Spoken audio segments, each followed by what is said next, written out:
Our confidence and trust is in God, not in ourselves or in our government or in our leaders or in investments, accomplishments, science or technology or human ingenuity. Our hope is in God, and it is this that gives us strength to carry on, to live and try new things, even in conditions that seem as hopeless as ours do, here and now. So some of you will probably recognize that as being in e-news this week. It was by Brother David Vryhoff of the Society of St. John the Evangelist. And when TJ sent it to me, I had been wondering what I was going to say, and this sort of sparked the creativity. And only after did I learn that Celeste would put it into e-news and jump the gun on me, but here it is nonetheless. At first, I think it might seem like Brother David pins too much on the divine. For how can we give up all that control when the urge to shape our own destiny is so great? And certainly within our own God-given instincts as a people. So I guess I would rather say that Brother David got it partially right. Our confidence, trust, and hope is indeed in God, but it also lies within.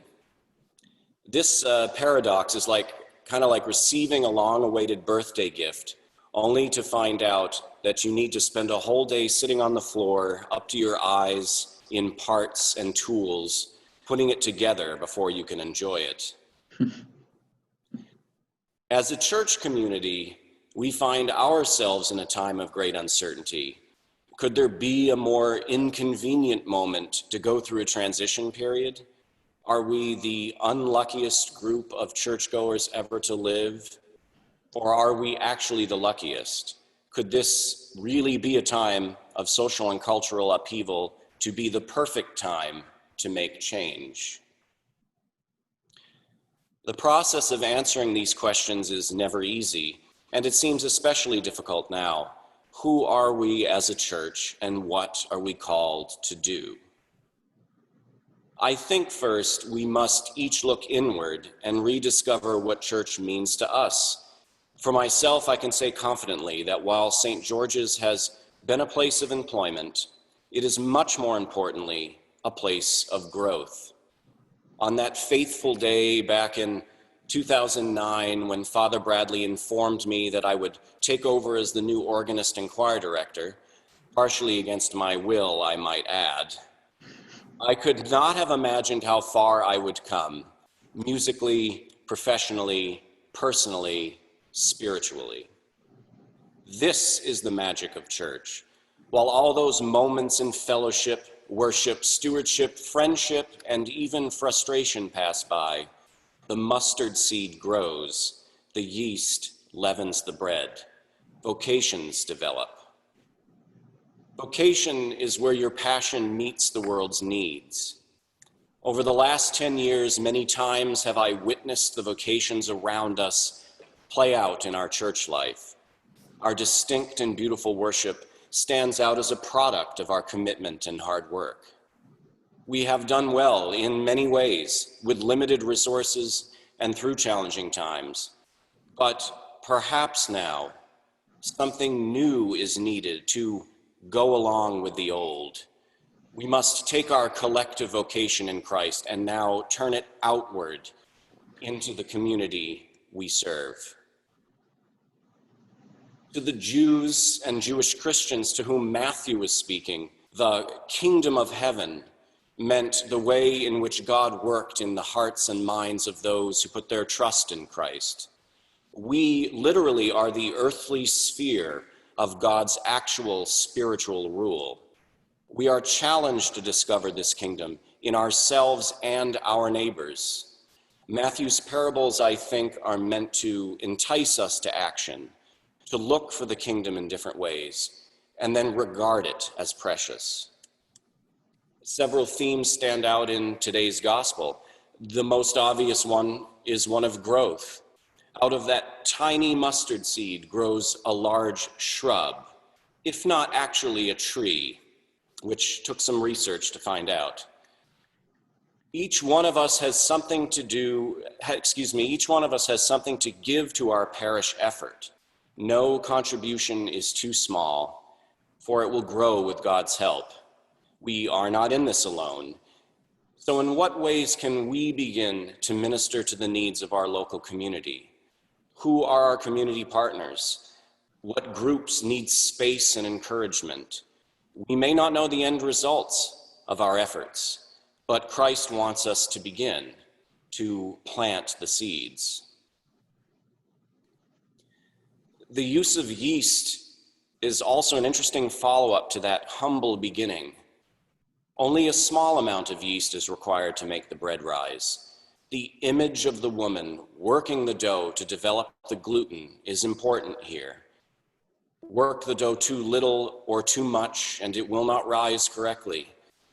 But if we work it just enough and then trust that God will be with us, he will guide our efforts and take over while our dough proves. Earlier translations of this passage more correctly translate the verb as hid instead of mixed. The woman hid the yeast in the flour until all of it was leavened. This slight change is important. It links us to the next parable where Jesus talks about how the kingdom is like a hidden treasure in a field. We don't know how God will help our parish in this time of change, nor in our efforts to engage our own community afterwards. It is hid from our eyes, as the hymnist says. But through our trust and hope in God, we will receive what we need. And now for the hard part, because there's always a hard part. In all of this is implied action. It is up to us to take it seriously. I implore all of us to think about how our gifts, vocations, and efforts can contribute to this change. We must now go out in joy and buy up the field where the kingdom is buried. The inconvenient truth, of course, about church is that while this kingdom of heaven lies within us, that doesn't mean it will pay our bills. It should be no surprise to anyone that having a building, even one as manageable as ours, requires stewardship, both in financial and physical terms. So, in a way, working towards the future growth of our parish is both an opportunity to support and discover the role of God in our lives as well as others. And it's also the responsibility to share the burdens of that stewardship. It might be tempting to try to cast off some of the physical trappings of our church here on earth to make our lives easier. And with the temporary nature of popular culture today, I've heard many people even suggest this as a solution. But I believe that's the wrong approach. We are not meant for leisure and isolation, tempting as it might be. We are beasts of burden. We must have a place to gather, to worship, to work. We are firmly planted in Durham, and it is from there we must go out and minister to our community. By doing this, we will find over time that the Spirit will magically gather others to us and find a home at St. George's. None of this will be easy, and it may even feel uncomfortable or inconvenient at times. But fear not. Our confidence, trust, and hope is in God and also ourselves.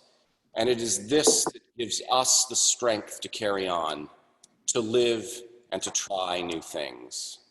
So let us begin.